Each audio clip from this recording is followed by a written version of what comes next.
Hi, Henny, how are you? Welcome back to the channel, or if you're new here, I'm Teknikolour. Today, I have a limited pack build to share that's located in Brindleton Bay, the world that shipped with the Cats and Dogs expansion. I think that Brindleton Bay might be my favorite world out of all of the current worlds in The Sims 4. I have a couple of worlds that I love, but I think Brindleton Bay might be the world for me.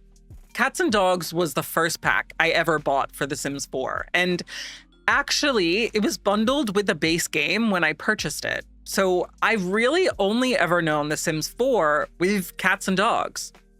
This build is on the Domus Familiaris lot in the Sable Square neighborhood. Sable Square is kind of the central town where the vet clinic and that big dog park are found. It's kind of funny to me because I think I've actually built on the sporting space lot the most out of all of the lots here in Brindleton Bay. That's the lot that's right next to this one. Across the street is the It's a Good House lot where the Hecking family lives. And I have almost no familiarity with that original build. The very first time I ever truly explored Brindleton Bay was when my legacy family moved here in Generation 4, and I built their house on that lot. Anyway, you may have noticed that this build started out kind of weird. I think I'd found the floor plan for this build somewhere online, made some adjustments to it, but the start of the footage here was not actually where I started the build.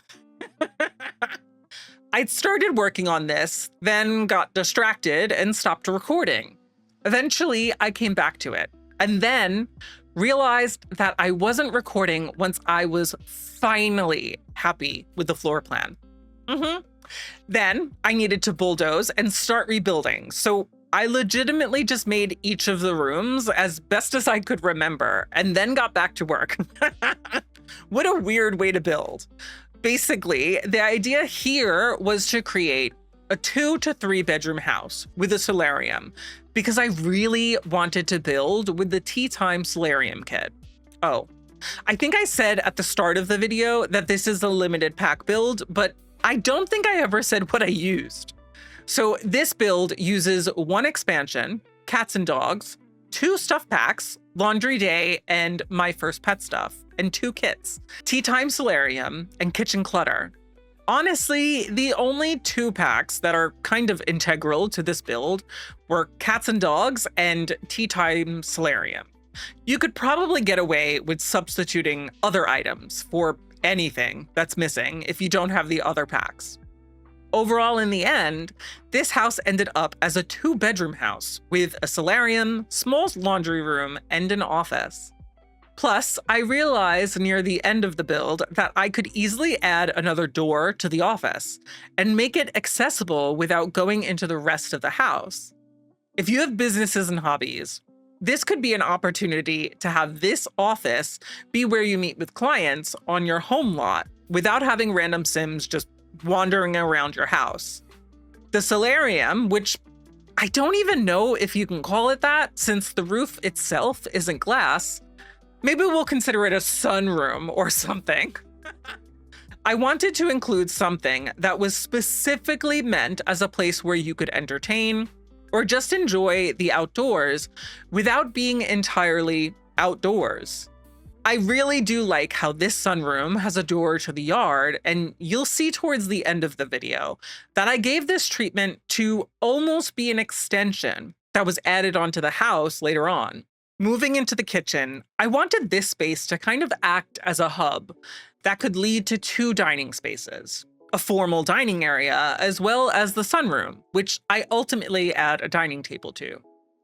I knew that I wanted the kitchen to mostly encompass 2 walls here, within that corner space, but have this openness near the sunroom. I did not really have an idea of what I was going to put into that space to keep it from just being empty, but I was committed to this lot and just hoped that I'd come up with something later on. Something that I find kind of interesting when it comes to my kitchens is the fact that I don't usually include an island. Typically, just have the kitchen counters themselves. Maybe I'll add in a peninsula. I think that's because of how I grew up.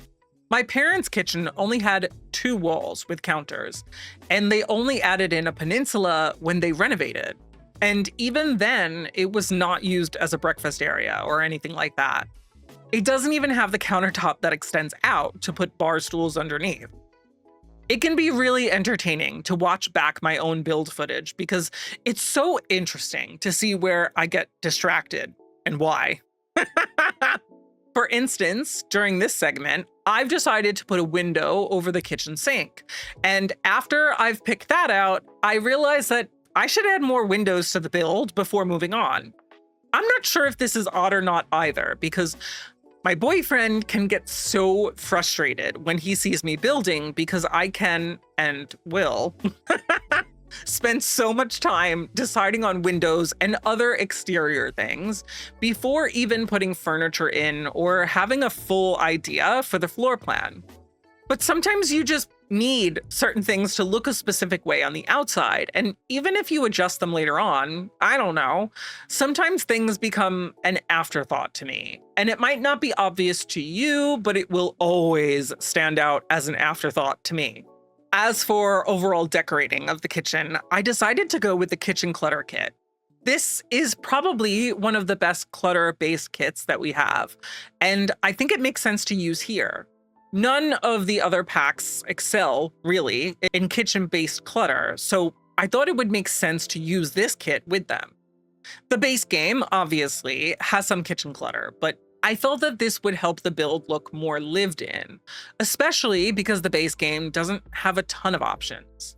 I thoroughly enjoyed using the lighter wood cabinets in the kitchen, and I think I wanted to embrace a lighter color palette since I usually lean more towards dark woods and tones.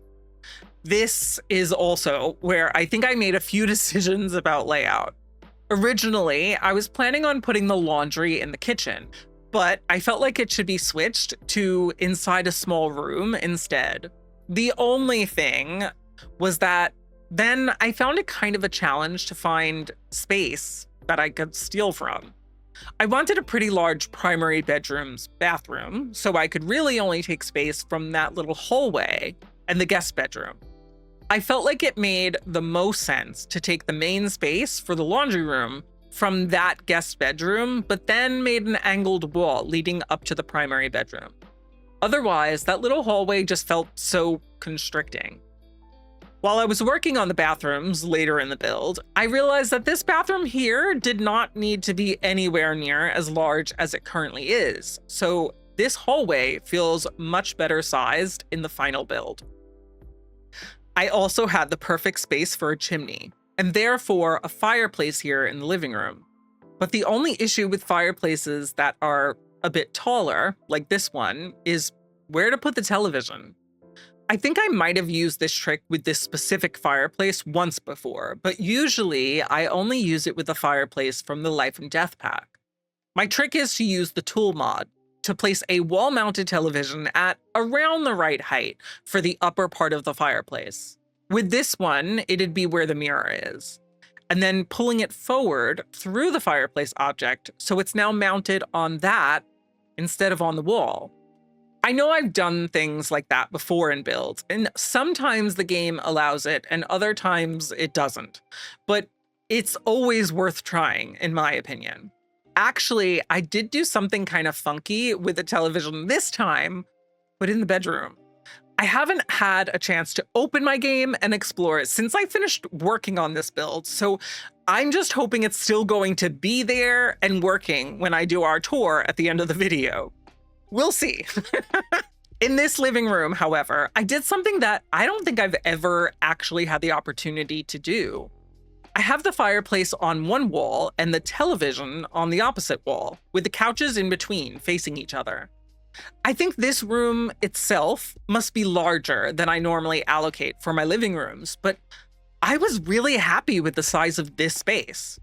Sometimes it feels as if I haven't given myself quite enough room in some of my builds, but I felt like I had some room to breathe here. Actually, I probably could have used a teeny bit more space in the living room this time too. Obviously, the room itself is larger to include a dining table and the kitchen, but I'm talking about this sort of general box for the living room. By the way, I fully embraced a lot of things in this build that I generally do my best to avoid in my builds.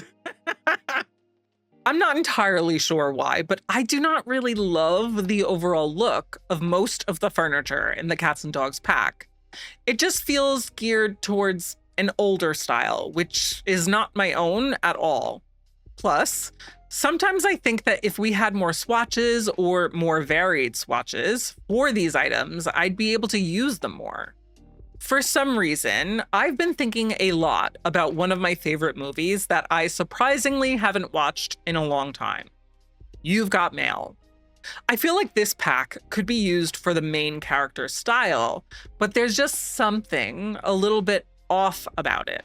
Do you get what I'm saying? I don't know. Maybe it's me.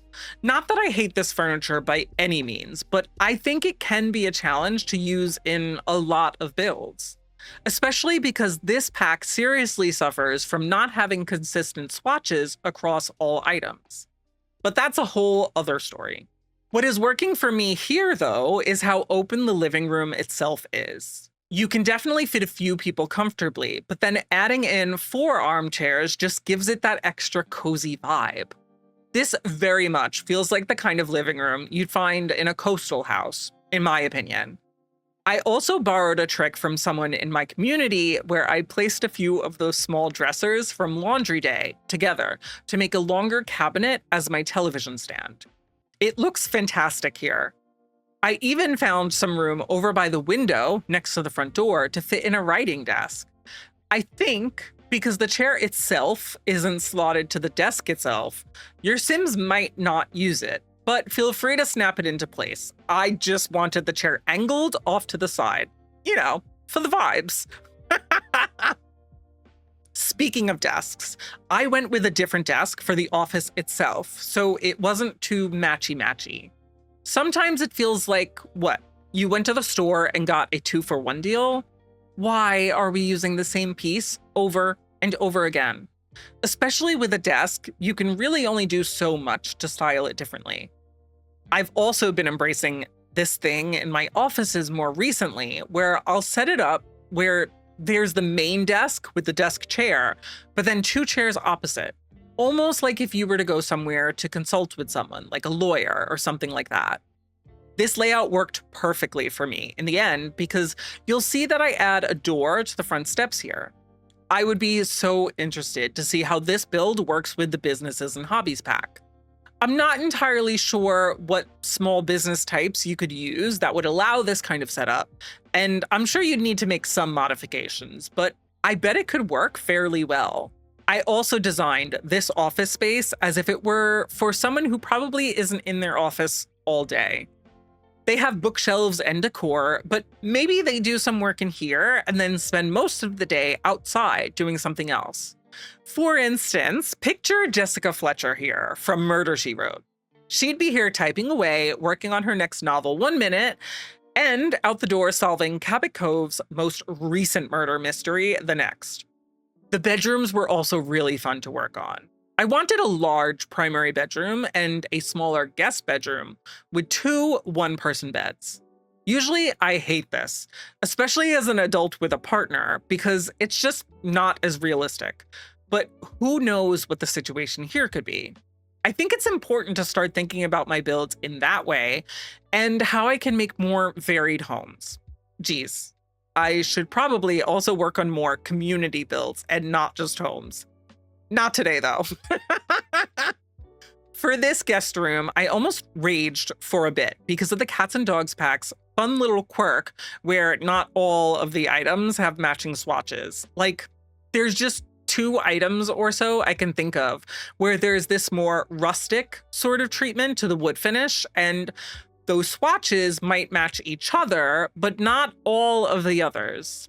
It was actually kind of limiting to stick to just the packs I'd chosen to here and not add in others just to have more options for matching furniture. I loved having the 2 beds with a small nightstand in between them, with the dresser over by the door though. This particular mirror that I've used above the dresser is one I don't think I've used before, but it won't so well here. Then, because I was concerned about space and pathing, I just put 2 shelves on that blank wall. Though I do some rearranging of those shelves later on. In the primary bedroom, I felt like I had a lot more space than I usually give myself. Similarly to how I felt about the living room in this build.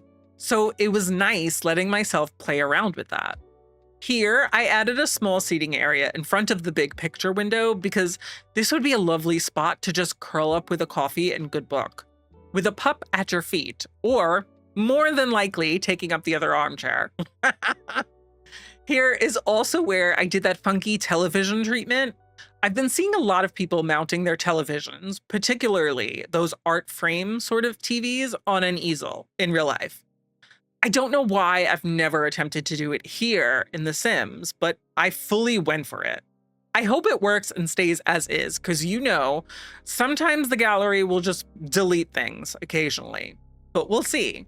I think this build was subliminally inspired by Jessica Fletcher, because this feels like the sort of room you'd randomly see in one episode where we get to see more of her house.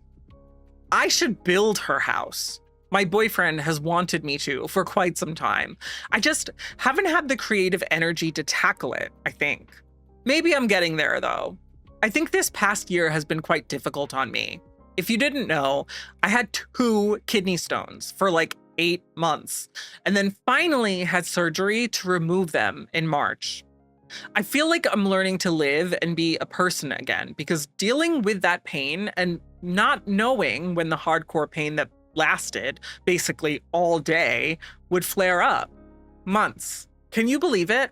Thankfully, that's over now. Actually, I just recently met with my urologist, and I found out that those 2 stones that he found were, as he said, very large and very spiky. There was no way that I'd be able to pass them on my own.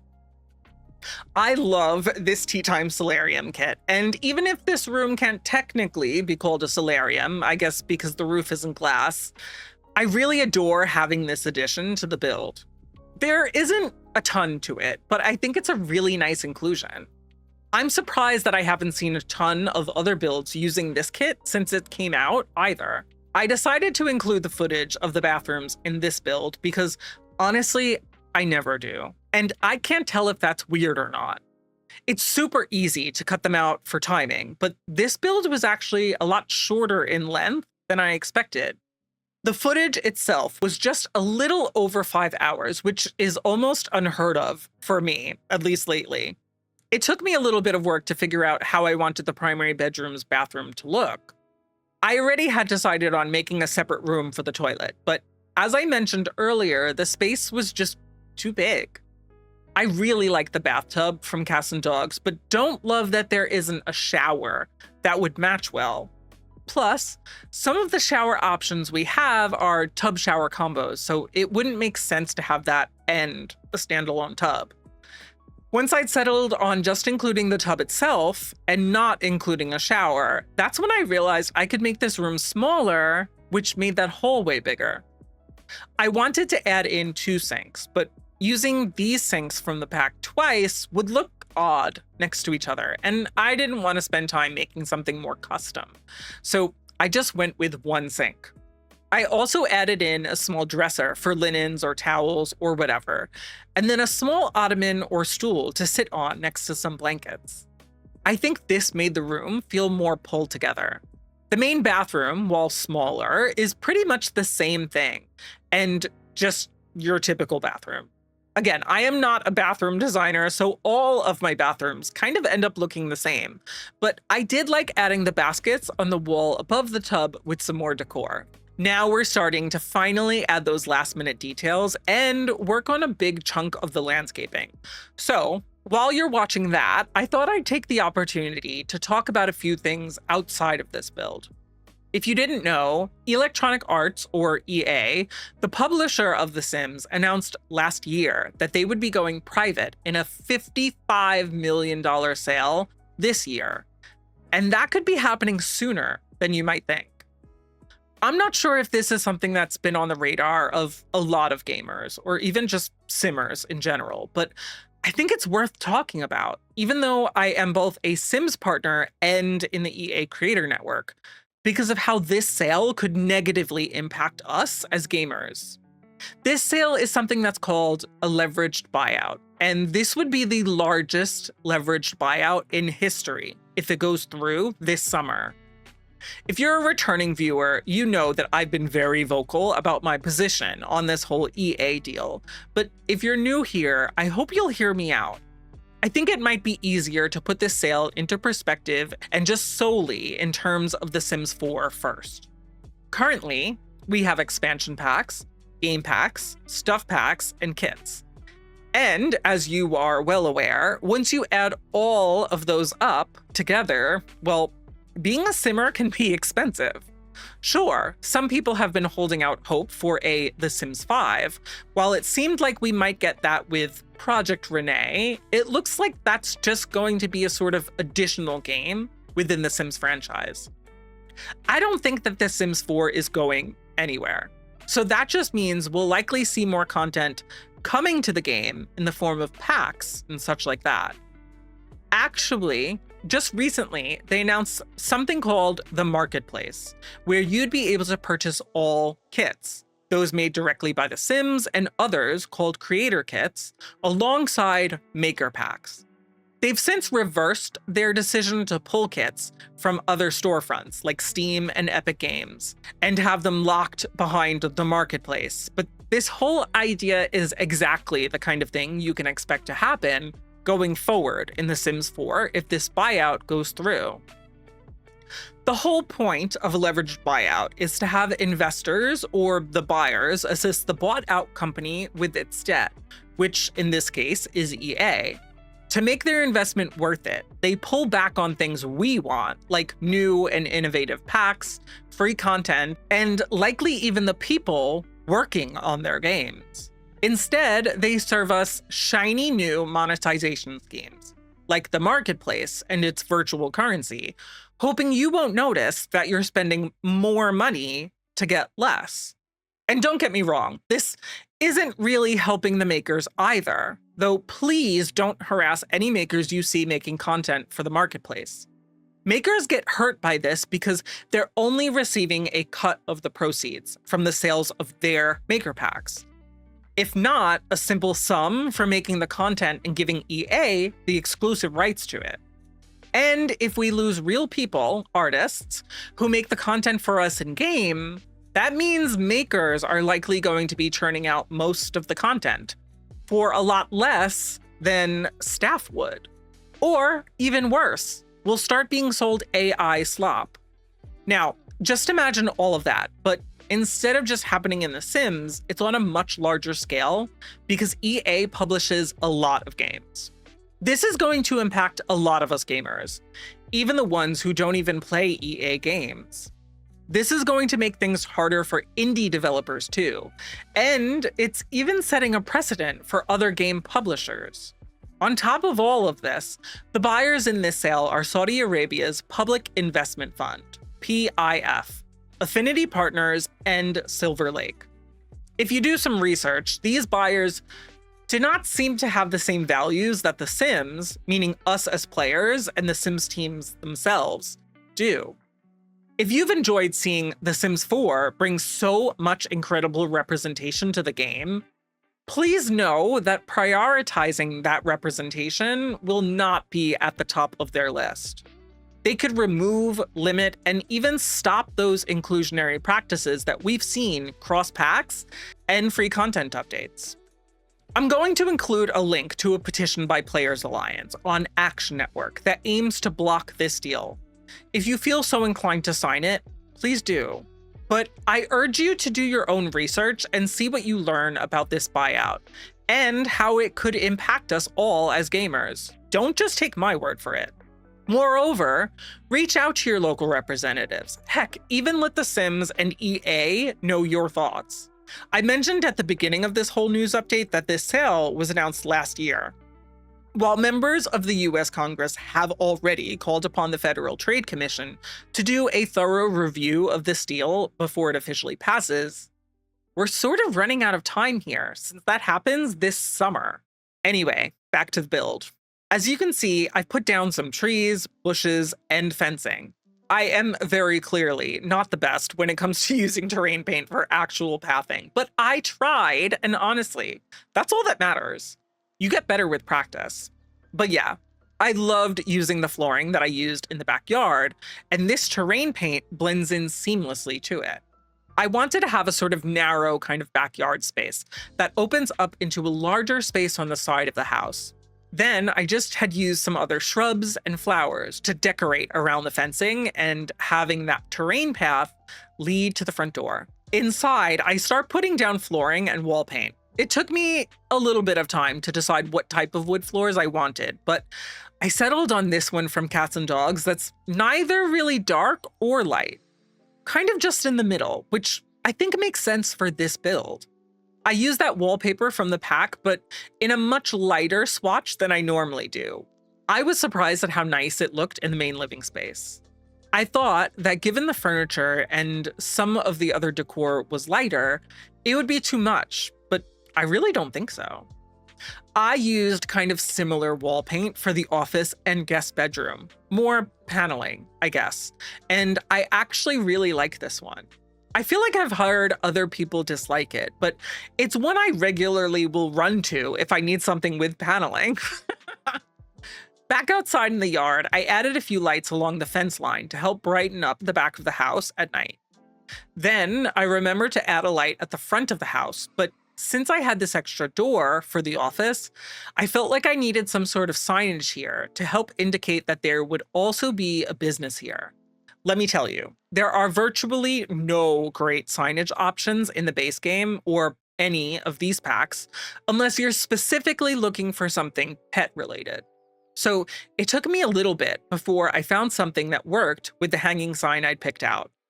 Other than that, I realized that I'd left a lot of the overhead puck lights instead of swapping them out for other fixtures until now, so I focused on that for a bit. Plus, I'd wanted to make some last final touches throughout, like rugs in some of the rooms or rearranging shelves, that sort of thing. But that's pretty much the end of the build, so let me give you a short tour in-game now. This is my version of the Domus Familiaris lot, and I just think it is so beautiful. I don't normally use this type of swatch, but I really like it on the siding here, and you can see that we have this huge house. You have this sunroom in the back, and that leads to the actual backyard that has that terrain pathing that just matches over here. Switching to an aerial view of the house, you can see that you have two options for an entrance. You can either come through this door on the left and access just the office, or you can go in the front door and access the house. Plus, I think if you have businesses and hobbies, you'll be able to mark this space over here, these 3 rooms, as your business, so your customers will be able to use the bathroom if they need to too. But going through the actual house, you have the living room over here, then you have this little dining area, and then you have the kitchen. Off to the side, you have this beautiful sunroom. And then as for the rest of the house, you do have that main bathroom, you have the office, you have this guest bedroom over here, and then of course you have the primary bedroom, and you have the primary bedroom's bathroom. But what I'm really happy to see is that the TV stayed, so I really hope it'll work with gameplay on. If you enjoyed this video, please drop me a like and then grab the build off of the gallery. To add it to your game, you can find it using my EA ID, Teknikolour. If you'd like to see more of my builds and other cozy gaming videos, be sure to subscribe and hit that notification bell so you won't miss out on future uploads. If you want even more Sims content, consider dropping me a follow over on Twitch. I live stream my pack-based legacy challenge every Thursday, but play other cozy games throughout the week. Planning on picking up Cats and Dogs or any other packs? Please use my creator code, Teknikolour, when checking out on the EA app. It's free for you and supports the channel. Plus, my code can now be used on so many other EA titles, not just The Sims, though the discount you receive only applies for Sims 4 packs. But thank you so much for watching. I'll catch you in the next video. Bye-bye!